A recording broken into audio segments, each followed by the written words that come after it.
Okay, good morning everyone, and welcome to this side event that is organized by CMCC, the Centro Aeromediterraneo sui Cambiamenti Climatici, jointly with the Regione Emilia Romagna. It's a great pleasure to have with me today our fellow panelists. Here in the room we have Annalisa Boni, that is Deputy Mayor of Bologna for Climate and Ecological Transition. Attilio Raimondi, that is responsible of the energetic plan for Regione Emilia Romagna. And together we will discuss this initiative about this school that is actually a framework for a series of high-level courses for senior graduate students and postdocs at the international level related now to climate and the ecological transition, and in general the problems related to try to combat climate change. So that's very interesting. And I would like to start with a short video that illustrates this initiative.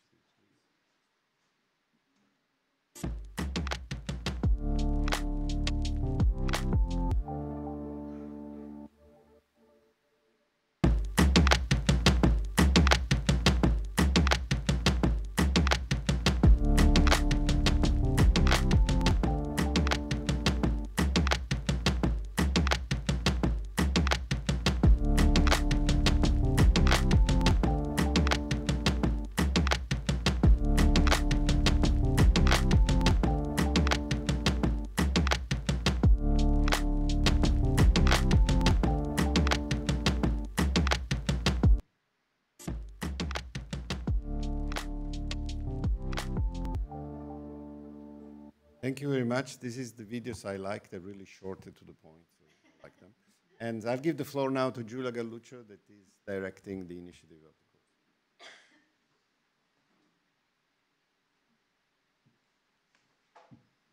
So good morning, and thank you very much for joining us today. So I will ask for a very short PowerPoint. So I will be presenting the school. So the Future Earth Research School, officially started in 2021 thanks to the Emilia Romagna region. The school is part of a triennial higher education projects in cultural, economic, and technological fields. And, thank you very much. And we decided to initiate this school with a very precise mission, which is to provide high-level scientific courses to a young generation of scientists. So we have some goals. First of all, we really want to become a benchmark in excellence and in climate change research. And our aim is to provide unique opportunity for those students coming from all over the world and meeting having this international environment and meeting international faculty. And the idea is to create a real fertile ground for stimulating innovation and, first of all, to stimulate innovation and new research pathways. So basically, the idea is to really make for the students a very unique opportunity, a very unique experience, first of all, because it is an international environment, so international classes of students, international faculty. Let's say we really try to foster the multidisciplinary approach, and we are trying also to foster a collaboration with the entrepreneurial environment in Italy and abroad. Of course, this will be, let's say, transformed into really exceptional networking opportunities for students, and we will see also for the faculty. And this is done thanks also, we are building a very strong networks with the region itself. So we will hear today also about some of the cluster set by the Emilia Romagna region. Specifically, we will hear about the cluster health. But we are also working with several universities at international level. and some also companies, for example, with Puertos del Estado. Just to give you also an idea, this is our scientific committee. Antonio Navarra, president of CMCC, is the chair of the scientific committee. Scientific committee belongs to the University of Bologna with Nicola Semprini, Professor Gargini, and Professor Montanari, but then it's well represented international level. With Patrick Monfray from le Centre National de la Recherche Scientifique in France, Gregor Laumann from the German Aerospace Center, and Andy Brown from ECMWF. Then Jim Kinter from the George Mason University and Toshio Yamagata from Tokyo University. So we started with this very strong scientific committee in order to, let's say, identify the most innovative research item for the climate change research agenda. This is what we have done in the first 2 years of the school. We organized 4 courses with 71 students, so more than 350 hours of high-level scientific contents.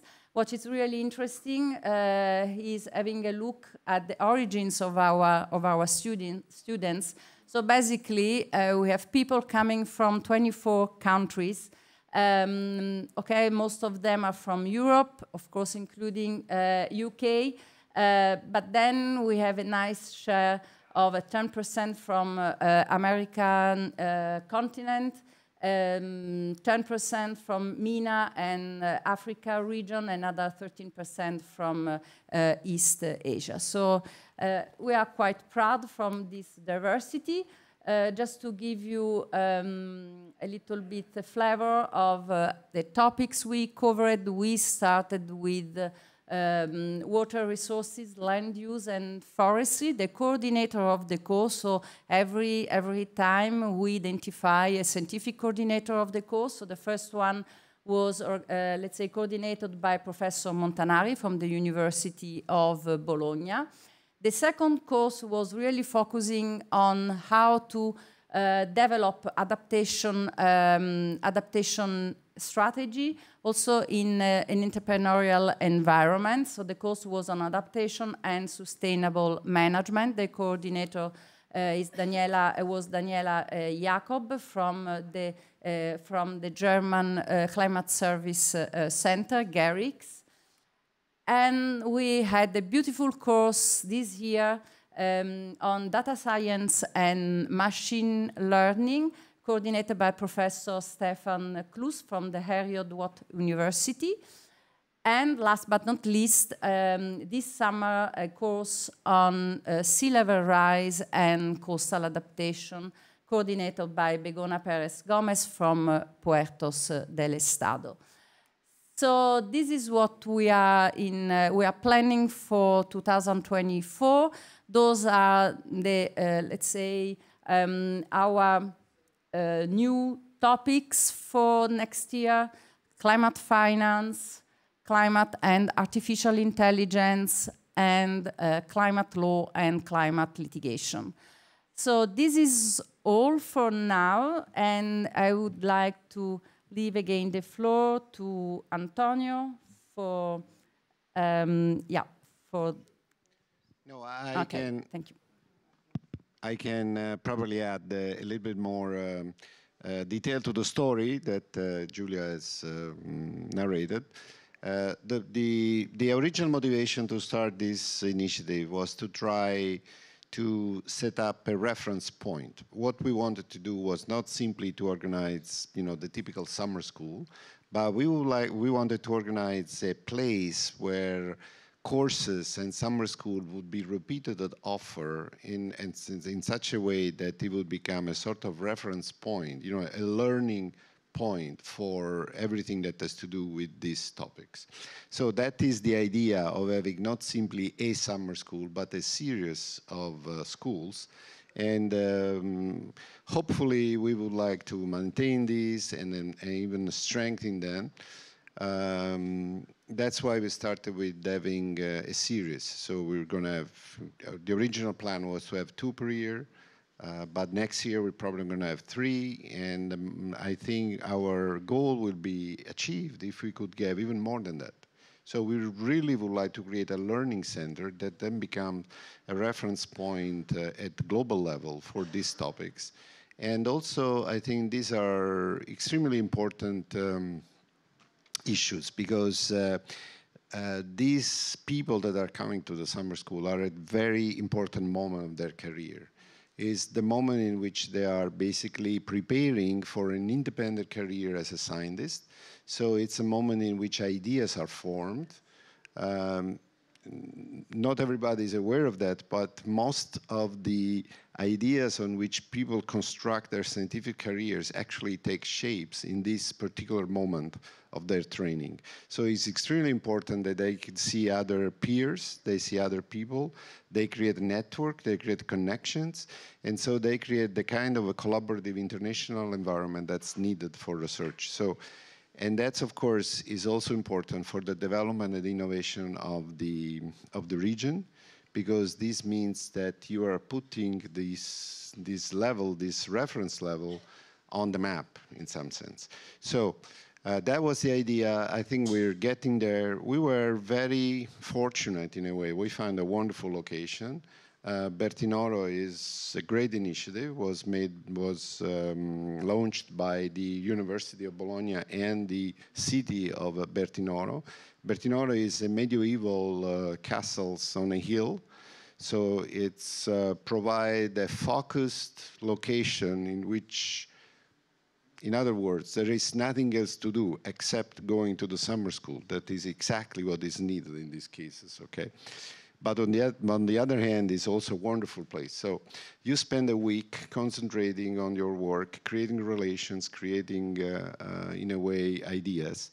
So that's the motivations. That's what we wanted to do, and we're really looking forward to making more strong and creating networks with similar institutions all over the world. So that's the idea.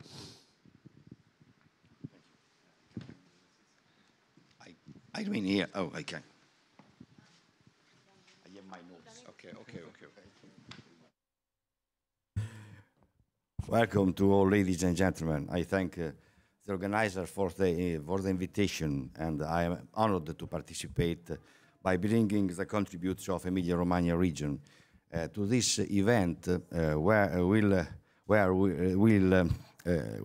talk about the energy future, the sustainable future. But will the energy future of the planet be truly sustainable? This is a question. In the Energy Transition Outlook 2023, it is represented the global and the regional forecast to 2050, when global population will increase by about 20% to some 9.6 billion people, and the global economy increase to almost double. Therefore, humanity will use progressively more energy services.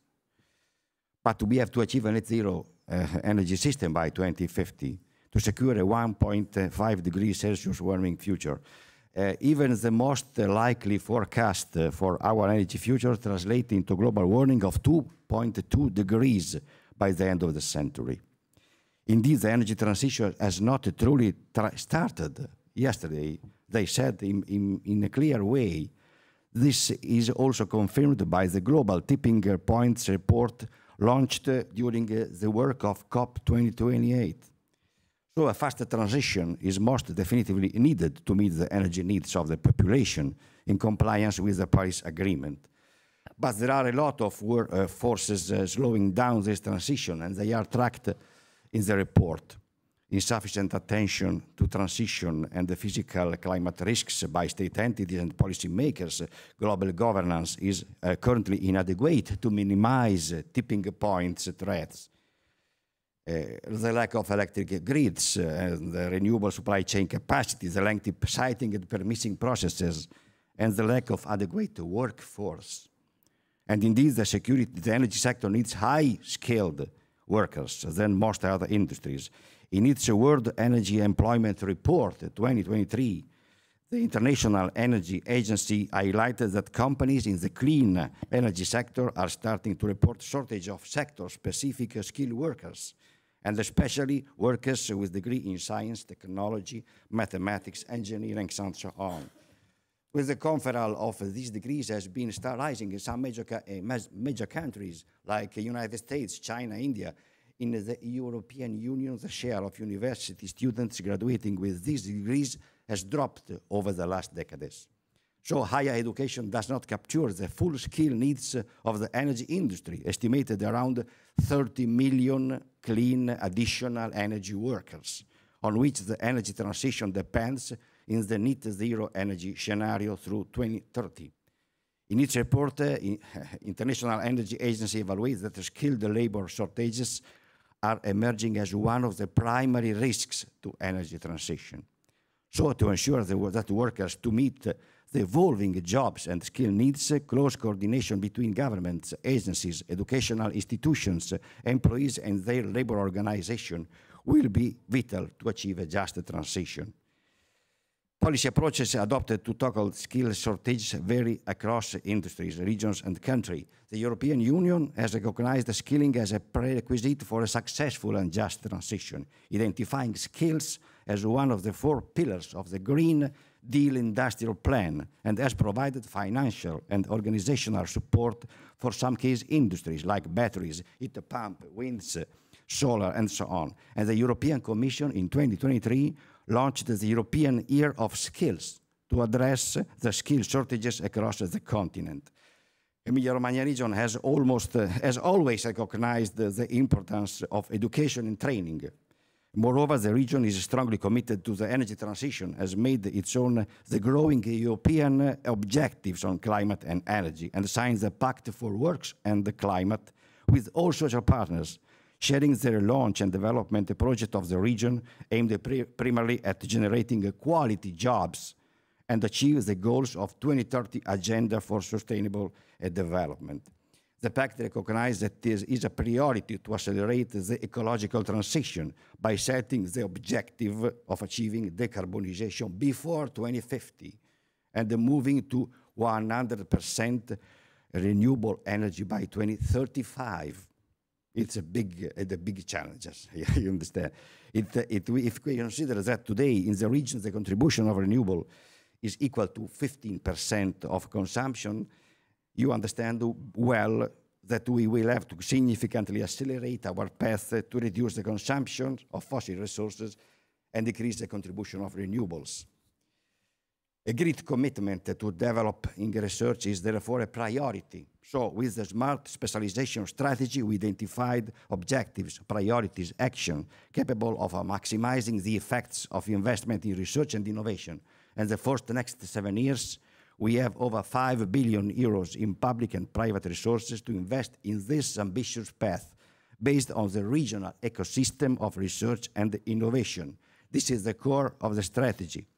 The challenge is now to meet the new professional skills linked to this evolution by creating, retraining, and adapting skills to keep pace with the changes determined by the development of the circular economy and the path towards carbon neutrality.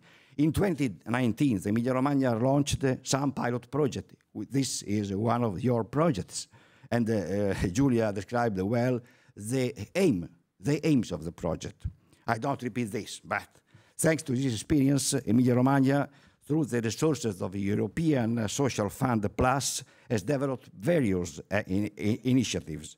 The creation of a training offer for new graduates to acquire new skills, new approaches, new knowledge from a green perspective.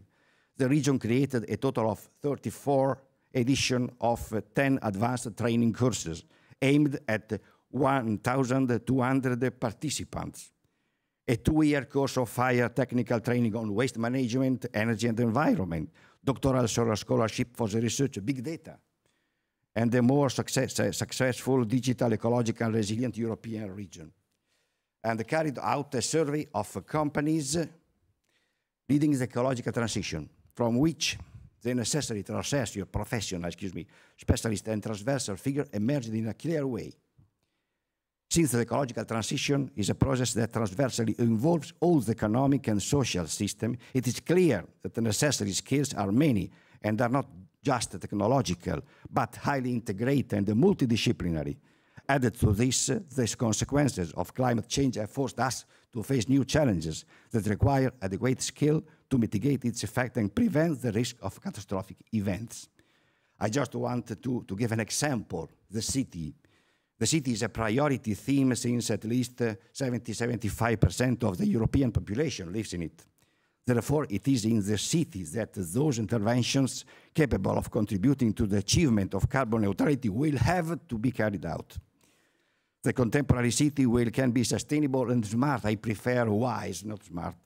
If those who plan its regeneration are able to integrate through an open and participatory approach the new enabling technologies, taking into account social, cultural, economic dynamics, and communicating with the different professionals required by the context, urban planners, energy, environmental, mobility, social science experts, agronomists, service and data managers. A great commitment, this. It's therefore essential to train young people to be able to deal with the multiple issues in different contexts, sharing experience, combining scientific knowledge with the real practices to identify new solutions to address the most advanced challenges of the future. I conclude by recalling a phrase by meteorologist and scientist, you know surely, Edward Lorenz, about the chaos theory. Do you remember? The flapping of a butterfly's wings in Brazil can cause a tornado in Texas. So I say to the young people that assist to our event, flap your wings hard so that we can generate the deep wind of change that will ensure our planet the sustainable future that we all want. Flap your wings as hard as you can. Bye. Thank you.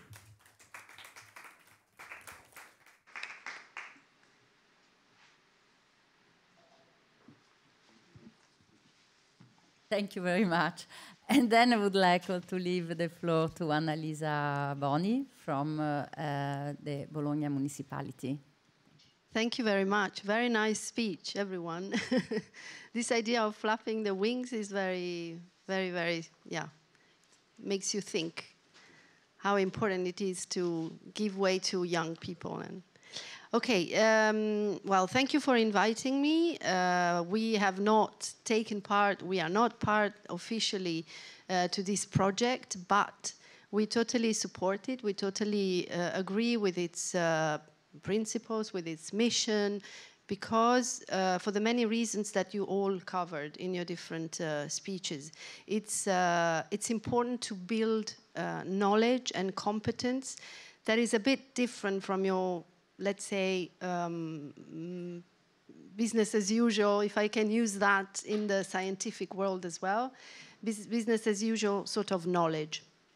We need, I mean, what I like about this, it's the word future. You've included the word future in the title of this course, which I think is the key point. Because today we live and we are preparing for a future that is made of so-called polycrisis, right? Many crises, they all cross each other, they all contaminate each other, they're all, you know, connected to each other.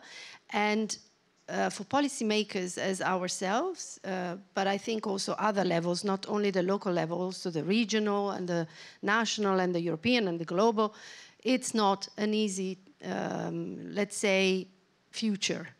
Because you need to have different ways to tackle it, different ways to deal with this new future, which is already present, let's say. And it's also not easy in the sense of, again, going out of your comfort zone as a classical government functioning, you know, ecosystem. So having research, preparing the ground, not only for researchers to stay in their own bubble, but also learn how the future will be. And so help them to, in a way, flap their wings and prepare, but also help all the sort of actors that will be around them and that will use their research for better, planning, better providing services, better preparing the cities or the territories where people will live is fundamental. So the word multidisciplinary, the word systemic, the word integrated, which I've heard, is exactly the direction. And that's the challenge for everyone. I haven't yet seen, real work around systemic approaches, especially in implementation. I mean, it means lots of things. It means integrating policies or sectors, but it also means integrating actors. And that's where the challenge comes as well. So I think that the real, I think that these kind of activities should really strive to get research into, the ecosystems where everyone can work together. We need to work towards a federating sort of policy making and research where everyone is at the service of the other in a way. Data, knowledge, technology, policy, participation and citizenship. We all need to connect that. And I hope that in your course you will have this element. So talking about adaptation, water resources, biodiversity and so on, but also urban planning, but also governance, but also, all the elements that make this, let's say, polycrisis to be tackled in the most systemic way, intersectoral, but also interactor way. Bologna is trying to do that from our perspective, of course. So from the policy-making perspective, is trying to, let's say, push ourselves to achieve, we have given ourselves a very ambitious objective, so to reach climate neutrality by 2030, but it's not the objective in itself that, could be scary, which is, but still, it's good to have a bar the highest as possible, but it's more about, again, applying a systemic and participatory approach to this, which is not, a comfort zone for our way of working. So, yes, we need to work with research. I feel very grateful that this is happening not in Bologna area, but I'm sure that the people who will go to Bertinoro will remember Bologna for its university, so that they will, one day say, oh, I've studied in Bologna, my best times were in Bologna, and so on. As you said, this is a very important time in their career, and that they will be able to understand that they play a very, very, very important role in, building a future that is new, and that where, together with the other elements of society and the economy, they will be able to change things or flap their wings and, not create storms, but storms of change, positive change, constructive change, because we need to have hope exactly for them. When I think of, what's happening, I say, oh my God, it's over. We are on a Titanic. We know already that we're going to collapse. But on the other side, I have a daughter of 6 years old. I can't, think that way. So we need to rely on, young people and help them to, let's say, move forward in the right direction in terms of, changing the world in a systemic and participatory, inclusive way, because also the element of not leaving people behind should be very strong in this school, but I think it is. So thank you very much for including me in this debate, and I look forward to following it and maybe, participating as well one day and meet your researchers. Okay, thank you very much indeed. We are trying to tackle those challenges, and so yeah, I mean, Bologna for sure will stay in the memories of our students and also in the memories of our faculty members. Bologna is the landing place for most of the people that actually are joining our school in Bertino, and the first school actually has been organized in Bologna.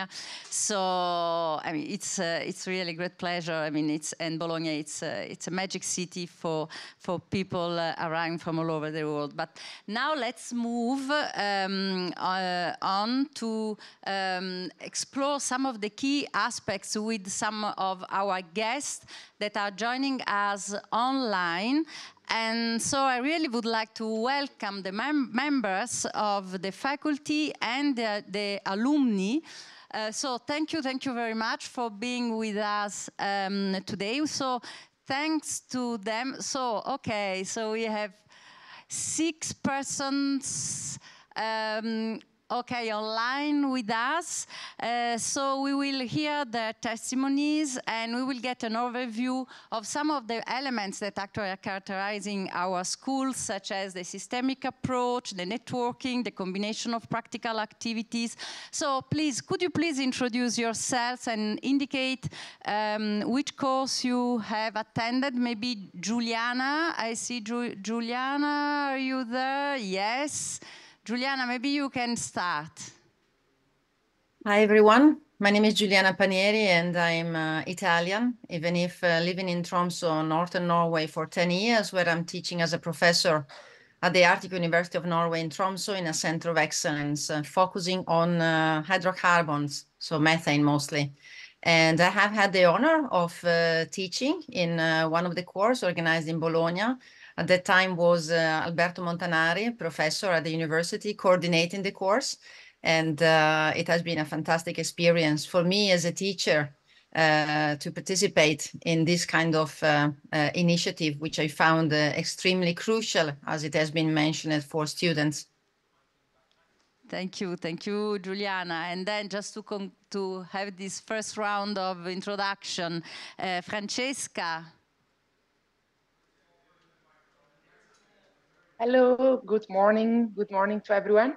My name is Francesca Gorla and I'm working at the Polyclinic of Sant'Orsola, Azienda Ospedaliera Universitaria of Bologna. And I work both for Director General and for Organizational Development. And yeah, we had the chance to meet the students of FERS more or less 1 year ago, and I will tell you something more about that later. Thank you, Francesca. Nicole? Hi everyone, I'm Nicole Ticchi, Communication Manager for Cluster Health in Emilia Romagna, and I also had the chance to participate to the first school talking about the activities of Cluster Health for sustainability in the health sector, and as Francesca said, I will tell you about this later. Okay, and then we move to our past students, our alumni, Elisa. Hello, good morning, everyone. My name is Elizabeth Kauser. I am a PhD student in Law and Sustainability at the University of Salento in Italy. And I'm also a researcher at the Euro-Mediterranean Center on Climate Change. And I attended the FERS course on adaptation and sustainable risk management in October last year. And I'll have the opportunity to further elaborate on my experience in the next moments. Thanks, Elisa. Matilde? You are muted. I think you are muted, Matilde. Hello, can you hear me now? Yes. Okay, great. So I'm Mathilde, and I attended the class on coastal adaptation and sea level rise, and I'm a PhD student working on governance and sea level rise. Thanks, Mathilde. And then finally, Fahid. Hello, good morning, everybody. I'm Vahid Nateri. I'm originally Iranian and currently live in Magdeburg in Germany. And I participated in data science and machine learning for climate research. And I'm in my second year of my PhD. Thank you very much, Ray. So, as you can see, we are having all our courses well represented here today. So thanks again also for the uncomfortable time zone for them connected online. So I would like to start with Giuliana. Could you please explain us how it is important for, even for lecturers, to deal with realities such as FERS, and how these initiatives are somehow crucial also for co-creating knowledge for you with the students?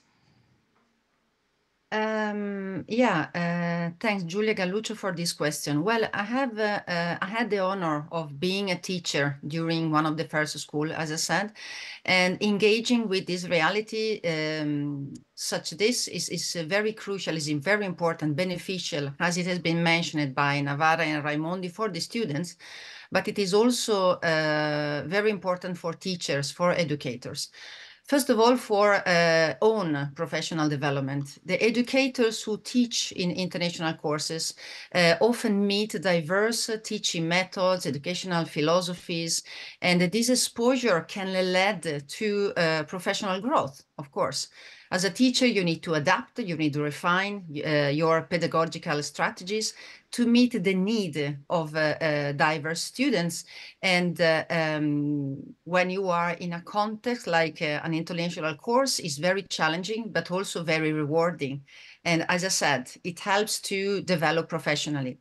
There is definitely a cultural exchange. The teaching in international courses allow educators to engage in cultural exchanges, broadening the understanding of different cultures and also perspective. And this can enrich, can be extremely helpful for teaching practice and also personal development. It has been reminded by you, Giulia Galluccio, the global networking of that are created in this kind of reality. International courses can provide opportunity for teachers to expand their professional network beyond your own country. And this connection can strengthen collaboration in research, can bring to joint publication, participation in international conferences, workshop, and so on. So definitely networking is one of the key words when we think about international courses. It opens up also to research opportunities, because teaching in this kind of course, you meet other colleagues, you meet other reality. So these cross-cultural studies environment are extremely useful also for that. And then on a more, let's say, on the level of a teacher, of an educator, you need to enhance, you need to increase, you need to make better your teaching skills. So definitely the fact that you are teaching, as we said, in a context which has linguistic but also cultural differences, of course, it is challenging, but it also helps the teacher to become better in this. And then it is a fantastic opportunity, because you can really provide an impact on the curriculum development, as it has been mentioned at the beginning, during these courses, because you are basically preparing the students to operate in a world which is absolutely interconnected right now. For the issues that we need to tackle, this is what is needed. And then I like to conclude with the last question, the last part of the question that you asked, Galluccio, which is why it is important to co-create knowledge with the student. This is crucial, because when you co-create knowledge with the students, you encourage active learning. So the students are not passive. They are not just there to receive what you are telling them. They are not just recipient, but they actively participate in the educational journey. And this is crucial for them, because they feel empowered. They feel motivated to learn, because the learning is also something that is co-created with them. So it values definitely their contribution, and they recognize how important it is to learn, to understand how to tackle the issues that we are, and they will face in the future. Thank you very much, Professor Giuliana Panieri. And indeed, I know how much you are also personally involved in innovation, in finding innovation methods for teaching activities also in your place in Norway. So thank you very much. And indeed, in order to, let's say, foster this cooperation also and this fostering this mix between theoretical approach, theoretical studies and practical activities, we also are trying to involve the non-academic sectors in our courses. And today we have Nicole Ticchi and Francesca Gorla. You work in the health sector, and we all know how much the climate change is posing challenges on the health sector management and strategic development. I will start with Nicole. How important do you think courses like the one offered by FERS, with this mix of interdisciplinarity and participative approach, are in addressing the demand for new skills, which are crucial somehow for also for the health sector? Yes, I think that they are crucial because, to be honest, the health sector is not among the first that took action on sustainability and the issues related to the climate change, because now we know that this sector has a very high impact, even though the data is often difficult to obtain because historically it has been less in the spotlight, and there is less push to consider such data meaningful when we consider health and the sustainability. But we have good news because things are changing both at the European level and the Italian level. And I think that the progressive awareness raising is really bearing good fruits. Also, thanks to courses like the FERS that are crucial for the younger generation that are actually approaching to innovation and research. And I think that also the companies and the laboratories that we are managing as clusters that are making innovation are also encouraged to carry out their innovation, also considering the aspects of adaptation to climate change and circular economy, because this also is a measure that is now included in the funding course, which rely on the European funds. And I think that whether it's the pharmaceutical, the biomedical, or the personal services or new technologies that are actually applied to all these fields, this vision must be increasingly applied not only to economic, but also to environmental sustainability. And talking about, for example, skills and competencies, among the ongoing regional projects that we are trying to achieve, one is about the involvement of the companies and of the research laboratories for finding more sustainable solution in the production of medical devices.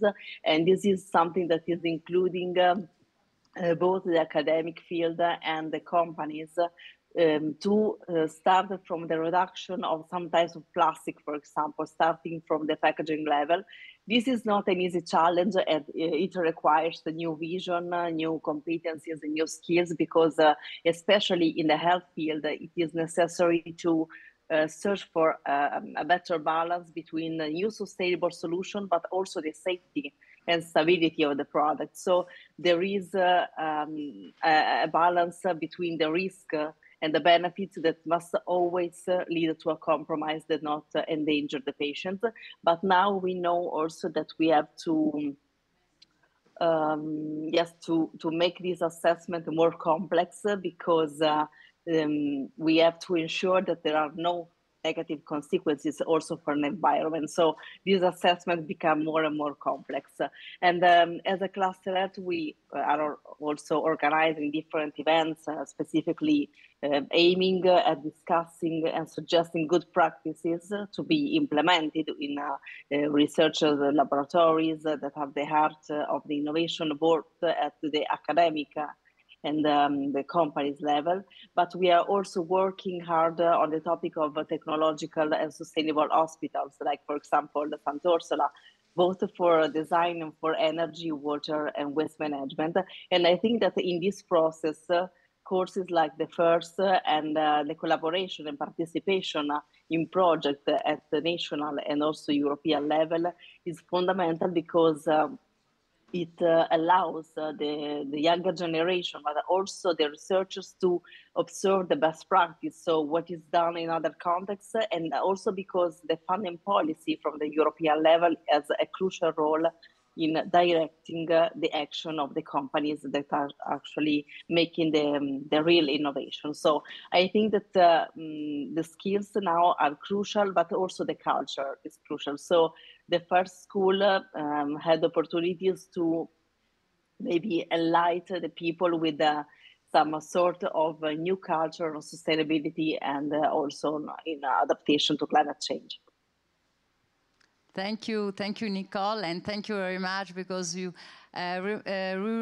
responded promptly to our call for collaboration when we were discussing these issues for our course on adaptation and sustainable risk management. And Francesca Gorla, you work for one of the oldest running hospital in the world. And during the adaptation and sustainable risk management, you collaborated closely with our students by presenting your risk management challenges. And could you please tell us a little bit more about this collaboration with the students and within the first course? Yeah, sure. Thank you, Giulia. I prepared a few slides, if I may. Yes, you can share just it. to Yes. support and give you a brief idea of the solution we had the chance to get. Do you see them? Yes, perfectly. Thank you. Yeah, perfect. Okay, so again, as you were saying, just for those who are not very familiar with it, but our polyclinic has quite an ancient history, because first stones were actually set in 1592. And just to give you an idea of the size here, we have some data, so you can see our activities are spread on 32 pavilions for more than 1,500 beds. We are almost 7,000 employees, and here you can have some numbers about admissions.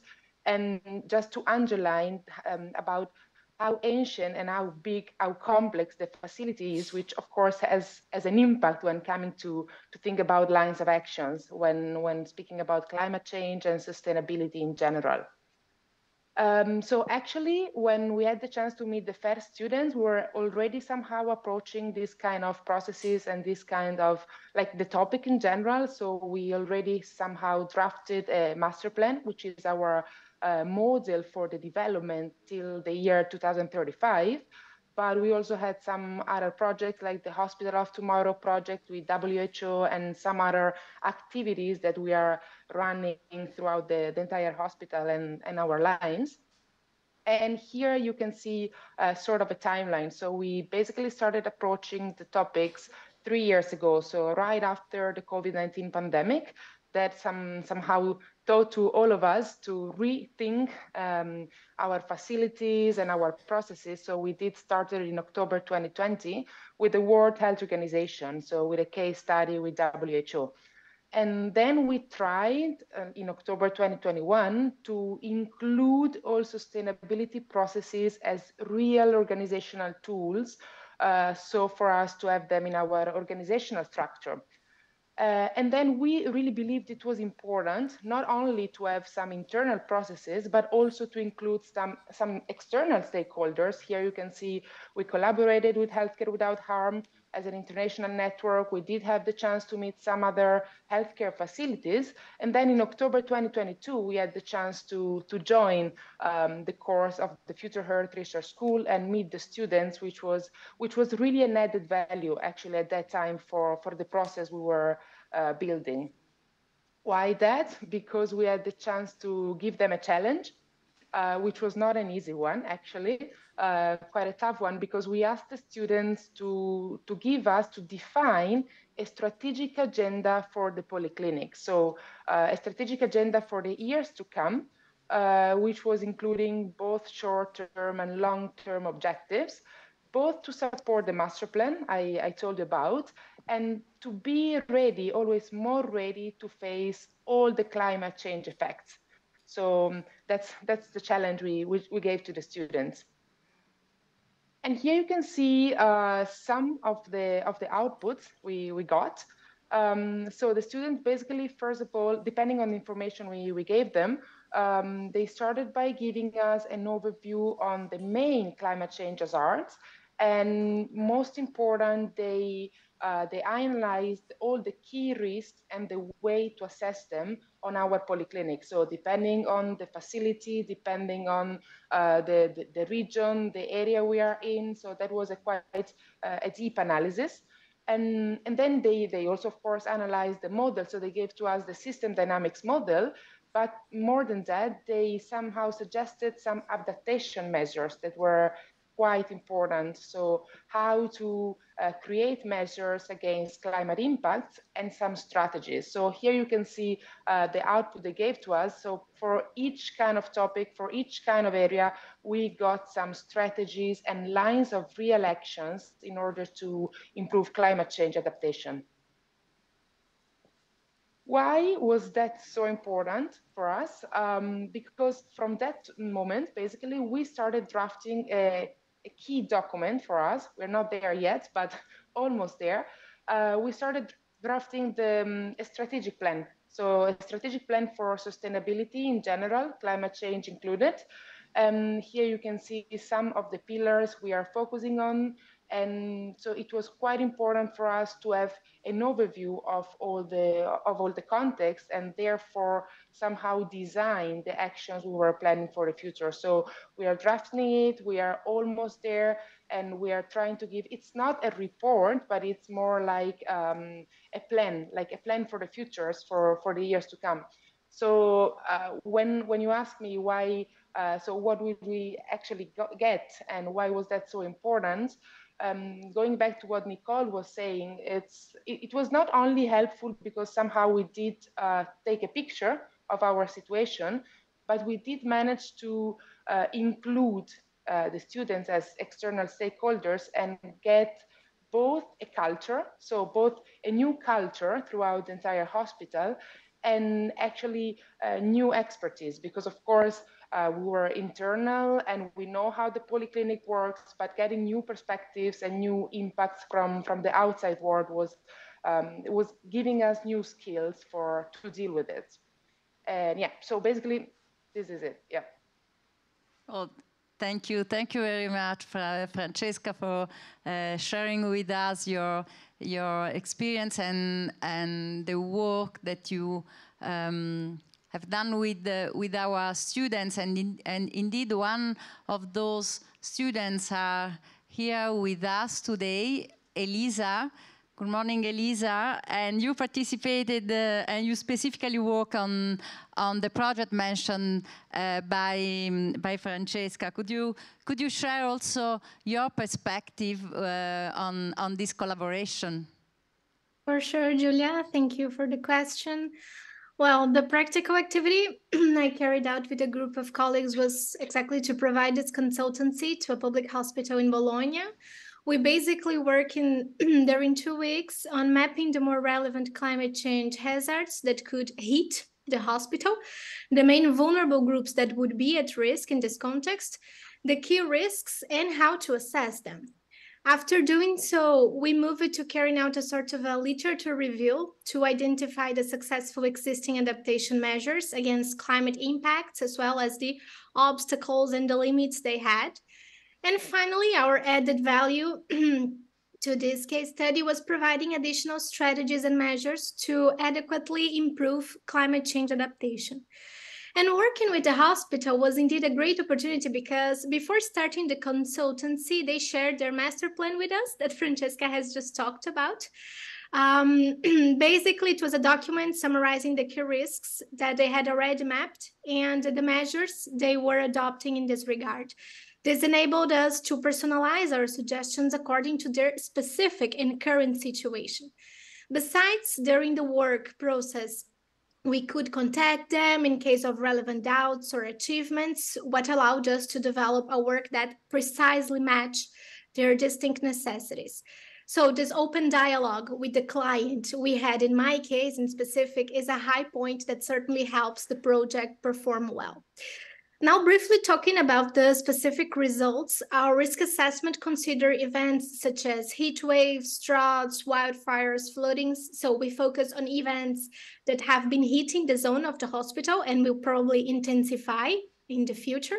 And for each of these events, we assess the exposure, the vulnerability, and the risk, also considering the provisions of the master plan, so to render the study well personalized on the efforts they have already been doing. Then we individualize adaptation measures, highlighting the main benefits and challenges for each of them, both in short and long-term time scale. As for the challenges, we divided them on three main fronts, so institutional, knowledge training and capacity, and data information. And we have adopted this approach in order to enable the hospital to plan its adaptation measures with a feasible window of the time and precisely targeting the more critical aspects. And finally, as for the additional strategies, we focused on energy, waste management, community resilience, and architecture designing. So providing specific measures for each of them and covering as much as possible of all the hospital's activities and facilities. And in the end, we proposed this monitoring adaptation measures table to allow the management committee and the decision makers to assess the level and better individualize the work in progress. So being able to identify about where more or less attention was needed. This is a summary of what we've done. Wow.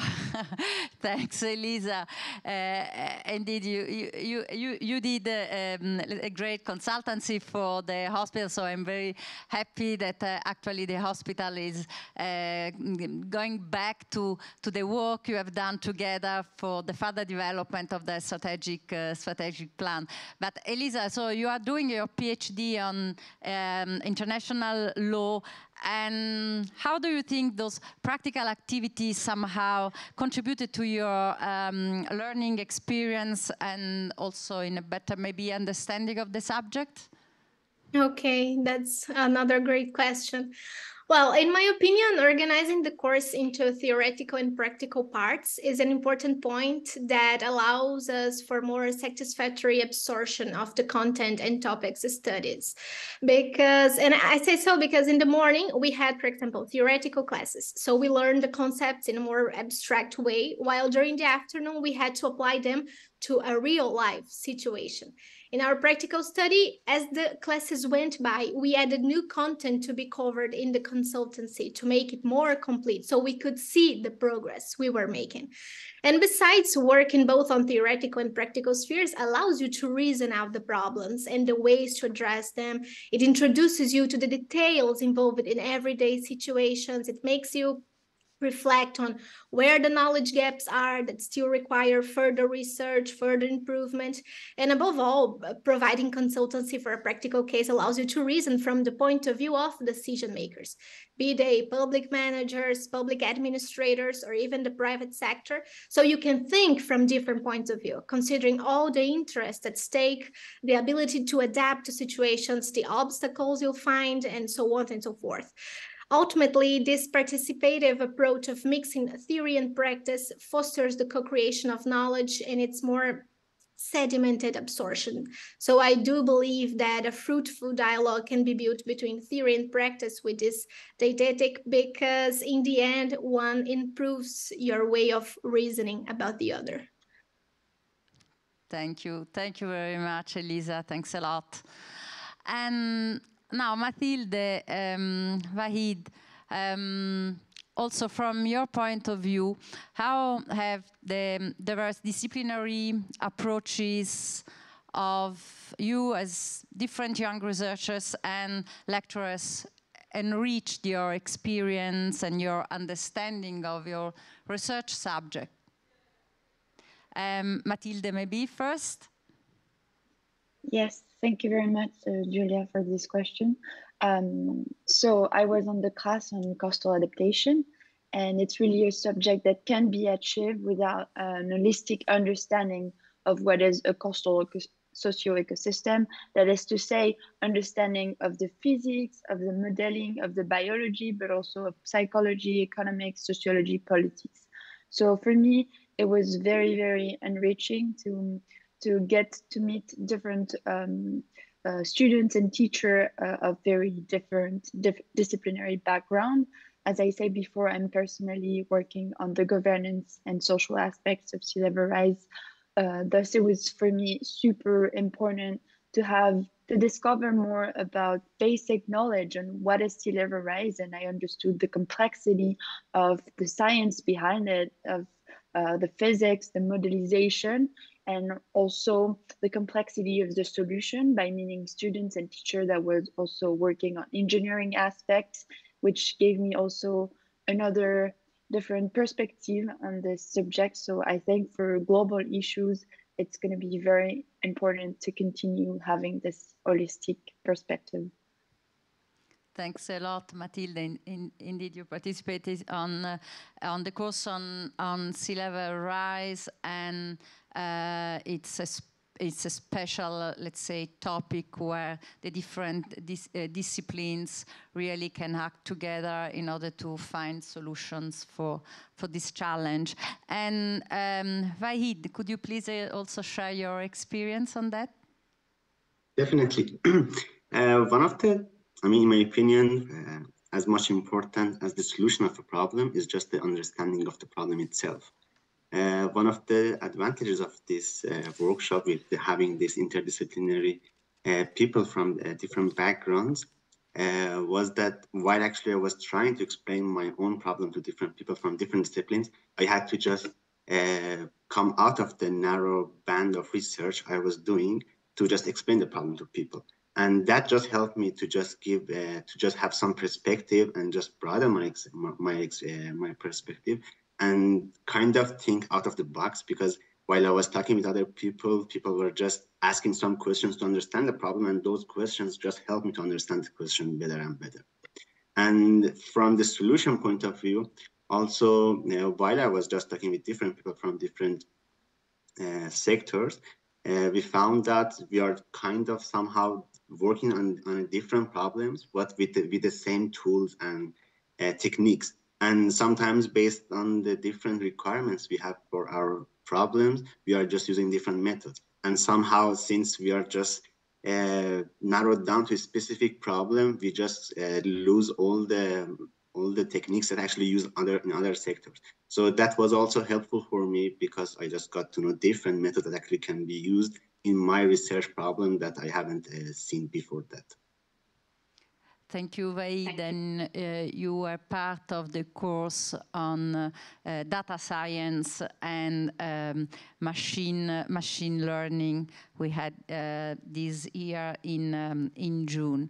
And coming back to Matilde, also you also had your first-hand experience of visiting the Po Delta Park, one of the largest wetlands in Europe. Can you also share a little bit something about this experience? It's another way of mixing theoretical approach with practical, let's say, activities.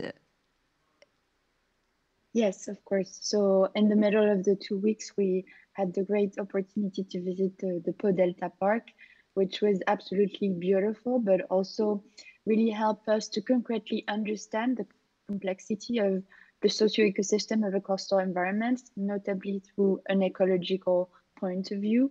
So it was very interesting. We got to visit the place with a guide that had a naturalist guide that had a knowledge on ecological systems. So it helped us to better understand the ecological consequences of sea level rise, and also to understand the importance of those natural environments on the coastal environments and the coastal socio environments.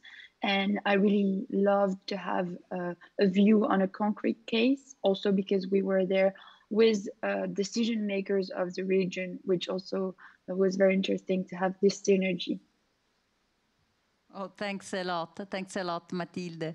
So we are nearing the end of this discussion, and I would like to ask to all our guests online just a very, very final word on would you recommend, and why would you recommend the FERS school? So I can start from Vahid and going back to Giuliana. Sure. So as it mentioned before, so this school combines both the theoretical part of the topics and also having some hands-on experiences, which helps us to even just equip ourselves better for our own problem. Secondly, I think the course combines just one all-in-one course. So we are just learning different topics in just one compressed course of 2 weeks, 3 weeks, which cannot easily be found anywhere because it's not in just one book or one university course. And last but not least, I mean, I've been in Bologna, but Bertinoro is a different city. So I suggest people to just visit Bertinoro, even just for visiting the city itself. Thanks, Vahid. And Elisa. Sure. Well, the first point I would emphasize is the high quality of the professionals who integrate the scientific committee, which provides classes that really improve the students' previous knowledge. But beyond that, and here speaking from my personal experience, since I have a legal background, FERS has opened my horizons, as to say, to specific fields of knowledge, which, although are not currently what I've been working with, intersect and have a direct influence on law and decision making and policy making, and which also which law also influences as well. And for this reason, it's important that different fields of knowledge dialogue. So given that climate change is known for being an urgent topic whose main characteristic is precisely to draw attention to the cross-cutting nature of problems and into the interdisciplinary aspect of the solutions, I believe that a good professional should have this comprehensive training that communicates with different areas of sciences, so that each one of us can contribute from our specialized background, but in interlocution with other areas of sciences, so providing more fruitful solution to the problems brought by climate change. And this is certainly a possibility that the FERS offers, and that's why I for sure recommend it. Thank you, Elisa. Mathilde. Yes, so as the two other, I will highly recommend the FERS school. And for me, it was such a beautiful experience. As Vahid said, Bertinoro is a beautiful town, and the welcome we had was really great. And apart from that, I met students and professionals that I know I will continue to discuss with and work with for the rest of my academic path. I really, from this course, really, there has been some very deep reflection that emerged, and I think I got an intellectual different view, and it was for me a very important moment. And I learned about very interesting projects and have been accompanied by this top-notch teacher. So the 2-week immersion in this very transdisciplinary aspect of the FERS school is going to be a great incubator for any researcher or young researcher that want to have more innovative ideas for his own career path. Thanks, Mathilde. And Giuliana, Professor Panieri. Well, I think that in addition to what has been told so far regarding this forward-thinking educational approach, the holistic approach of FERS, I think it's nice also to say that we need to consider the overall environment of these international schools. And they are very nice environment. The students really feel that they are taken care by the educators. And it is only when you have this type of environment that where the students can really learn and understand.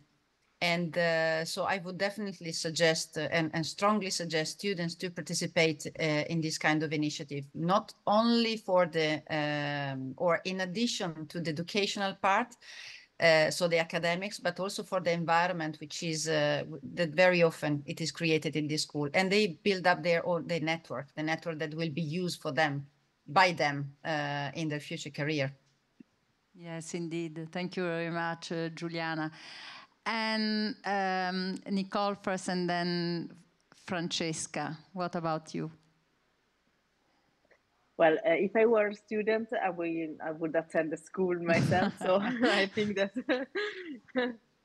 for what I could see last year, it was a really good experience for the students. And I hope that we also can collaborate in the future for another edition of the school, if it will be possible. But I think that the most important things that all the students have said in the last few minutes is that the international environment and also the possibility, the chance to meet international people, international teachers, and high skill and high competence people is the very best aspects to me. And I think that this is the great added value for the school, to meet a culture and an intersection of competencies that are really necessary for this kind of aspects in the health sector, but not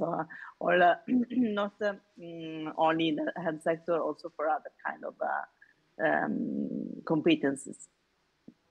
Thanks, Nicole. Francesca.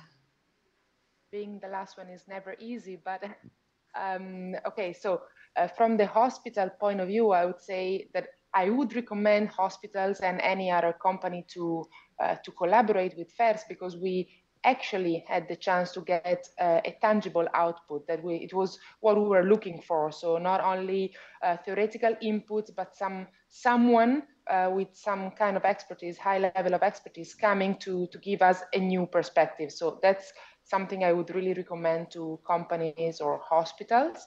And if I was a student, I would say I would be glad to join, because as a hospital, we did not give them a sort of made up challenge. We really gave them a challenge that was giving us some issues or thoughts and was actually real need for orientation. So a student has the chance to actually meet the reality. So I guess that's an added value. Thank you very much. I think during this roundtable, we really covered some of our, let's say, exceptional characteristics of our school. I really would like to thank everyone who actively participated in this enriching discussion. Thank you very much again for being with us online. We will try to continue to do our best for the first school. I must admit that working on this is basically giving me a lot of, let's say, rewarding. It's really nice meeting those young students, feeling with them this exceptional, let's say, experience, sharing with them this exceptional experience. And it has been really nice also really creating new connections between the research environment, the research community, and the private, let's say, environment with companies such as the hospital and other companies.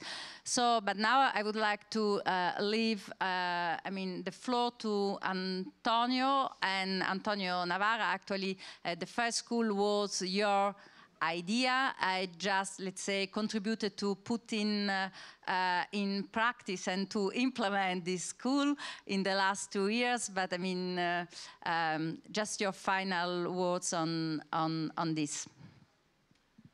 Well, I'm sorry for those online, but I'm the only thing standing between the people here and reception. So I think I will be quick.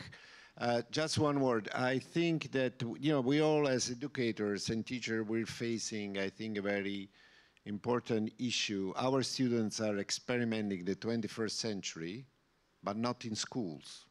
They're experimenting 21st century everywhere else. But then we have the tendency to teach 19th century kind of teaching. I don't think that can continue. We have to bring the 21st century in our educational environment. And I don't mean by bringing in devices. I don't think the 21st century is that you have iPads or electronic. It's not that. I think it has to change the way we teach. The students of this age are much exposed, they have much access to information. I think they can be exposed to advanced issues much faster. The launching pads from which we launch them towards the world is too long. It really takes too long to bring them up to things. So I think we have to think hard about that. We have to change our curricula in a way that get exposed faster to the state-of-the-art things. They have to learn in a more creative way, as Juliana said. I totally agree with that. We have now different tools. We don't have only blackboards and chalks, right? So a certain amount of routine teaching needs to be done in different ways. You don't need an in-person teaching to do routine teaching. But the unteachable part of teaching requires a person. So the teaching of the creating process, the way in which things are actually created and designed and thought, the selection of problems, which one is relevant, how you do that, how you actually maintain focus and perseverance in face of problems. These kind of things I feel is teaching and is really the role of teacher. Everything, just passing information, they can read it, they can watch videos, they can read books. So I think we need to think really long and hard. And FERS can be a laboratory in which we try some of these ideas and see which one works. So I really look forward. I think it's really important that we have this little experiment going. So I would like to thank everybody here for coming and staying with us at this early hour at the COP. That is very difficult. And so I will invite you to the reception in back. Thank you very, very much. And thank you for you online. Thank you very much. So I look forward next time you should be over here too. Thank you.